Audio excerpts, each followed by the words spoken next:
Hey there, J Roddy here, bringing back another off-roading vehicle. However, currently I'm not going to be off-roading. And the reason for that is because my truck is currently broken. And I'm waiting for a part to come in to have it fixed, but it won't even run. So while it's down, that means I'm not able to take out my wife's Samurai or my Jeep.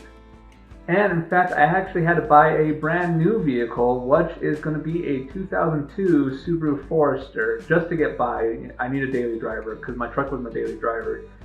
And yeah, and I'm getting the Subaru. However, when I bought the Subaru, it has blown shocks or struts, what do you want to call them, all the way around.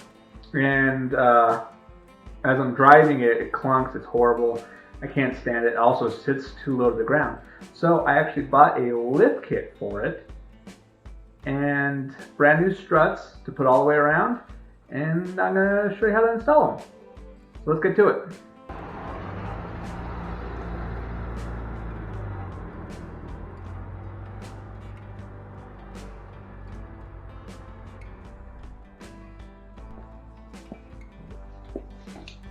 So one thing I'm interested to see is the actual ride height difference. Now the lift kit I bought is 3 inches, but with the new struts and everything, so the height that it's currently sitting at right now is about 10 inches.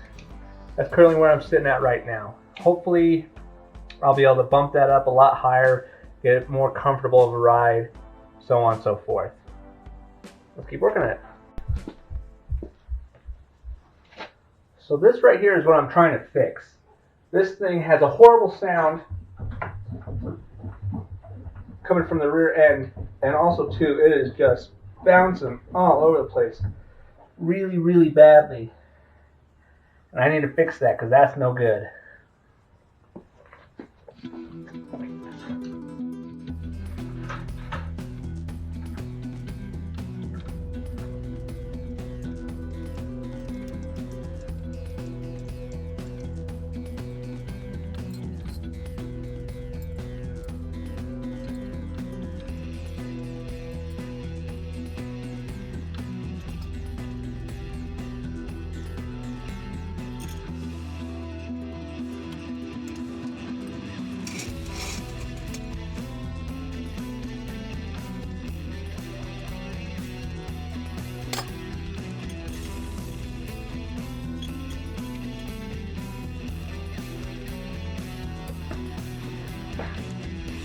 Okay, I got the front and rear jacked up, and now we can go ahead and pull the tires off and just look exactly at what we're dealing with here.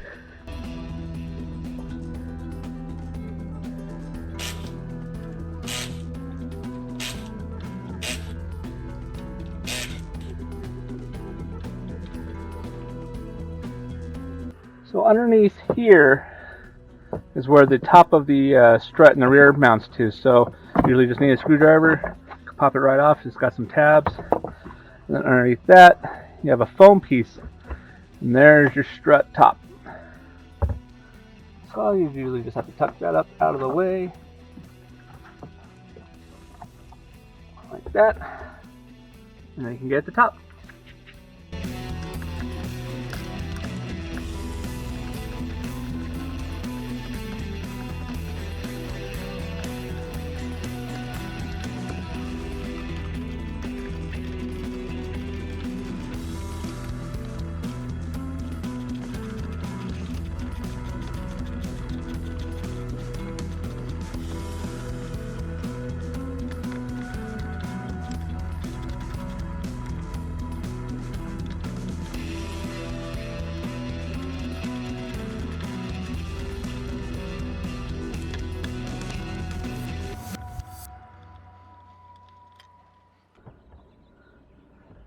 Now all you gotta do is take off the cap, and there you go, there's your inside.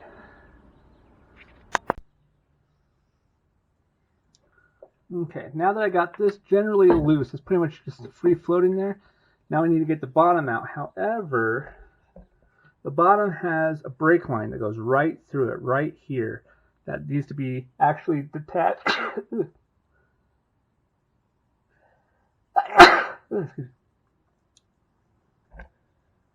Alright, so now that I got the top undone, it's pretty much free floating. There's nothing really holding it together up here anymore. It's all knocked out on the bottom, and then it can just basically slide out and come out this way. However, down here at the bottom, we do have a brake line that is actually connected still, and actually needs to be fully disconnected right here in order to slide this entire piece out. So this piece actually slides in and is clipped. I've already knocked the clip out. Tiny little clip, about that size, that went in there, has come out. Now I need to actually unbolt this, thread it out, make a giant mess of brake cleaner, and then eventually I'll have to do the brakes as well. I'm going to have to bleed them and everything.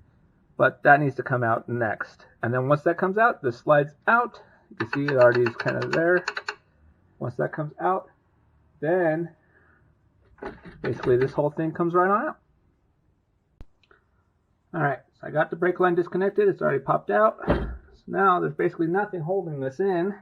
And it could just pretty much slide right out. I have to be very careful because, again, with those stupid, you can see here, stupid clamps, these things are insanely dangerous and I don't like them, and I'm pretty sure nobody else does.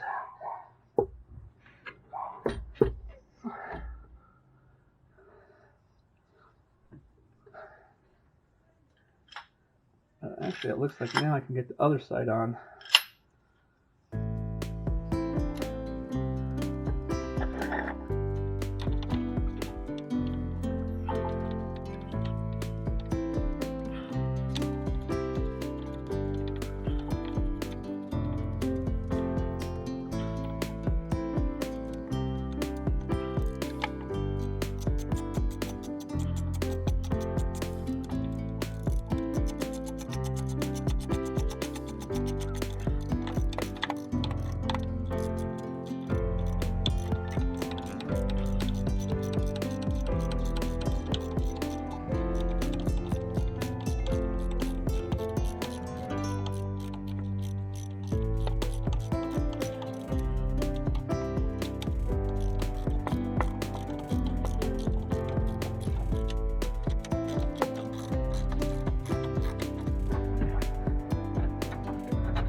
And there we go.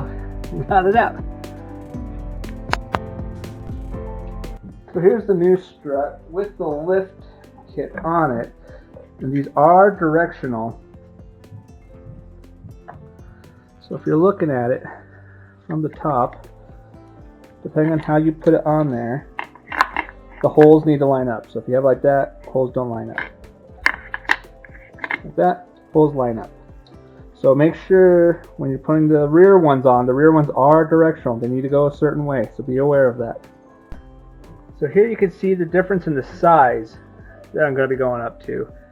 So the 3-inch lift is going to sit considerably a lot lower, or taller, I guess, than the stock one.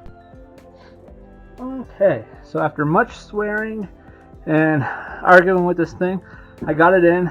So got the bolt holes lined up on top. Those are nice and securely fashioned. Got the 2 support bolts right down here, also securely fashioned. Got the brake line back on. That's also nice and secure after making a giant mess. Everything's nice and tight. I'm gonna have to breathe the brakes later, especially on the rears, because those are the ones I'm gonna have to take apart to get this to work. But overall, it seems pretty good. You can't really see the lift kit too much in there, but it's in there. Nice big aluminum block. Nice and secure. So getting these holes to line up was probably the biggest issue. Getting the whole thing to set up and lock in wasn't too bad. I needed some extra help from my spouse. Once I got that in, secured, wasn't so bad. However, these two put up a fight.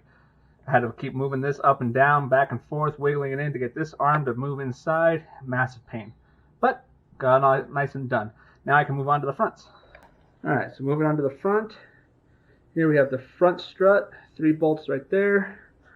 Moving on into the inside, another 2 bolts right there. And then the whole thing should just slide out and the lift kit goes in. Let's get going on it.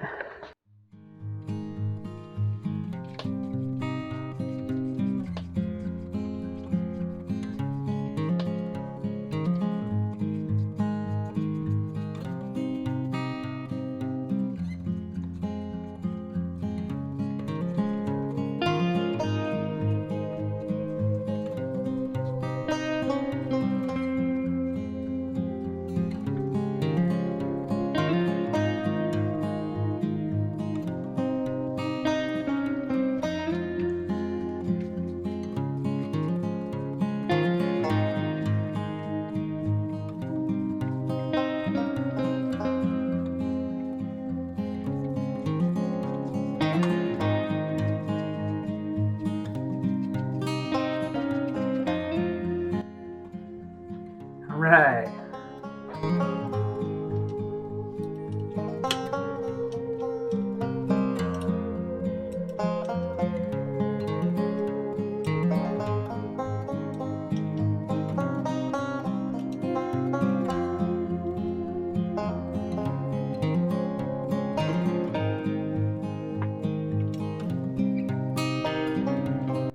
So right here is another brake line, but luckily this one just bolts on, so all I have to do is just unbolt this and it'll come right off. Thank goodness I don't have to breathe the brakes on the front ones. It's just the rear.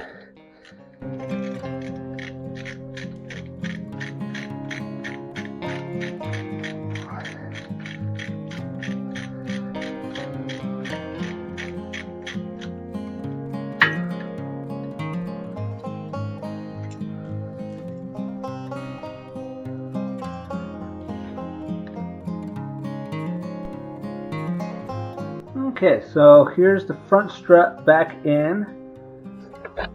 Got the lift kit in there. If you can fully see it, it's right there.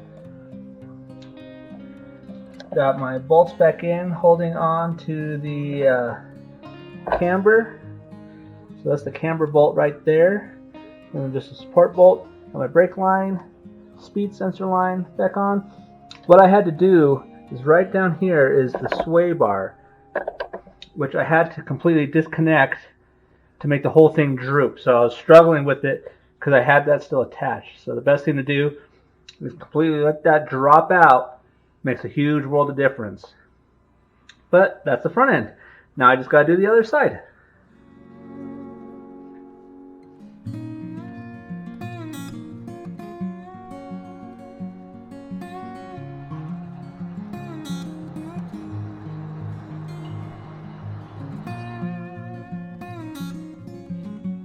Alright, I've got everything all torqued up to spec.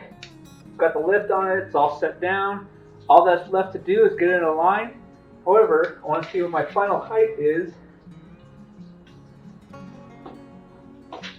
And it looks like it jumped up right to 13 inches. So up from, I believe it was 10 inches. So that's great. That's exactly what I wanted. So it got that 3-inch lift, brought from 10 inches right up to 13, just as advertised. So that pretty much wraps it up. So I'm Jay Roddy. Thanks again for watching. And this is how to put a 3-inch lift kit on a 2002 Subaru Forester. You guys have to take care and have a good night. Bye.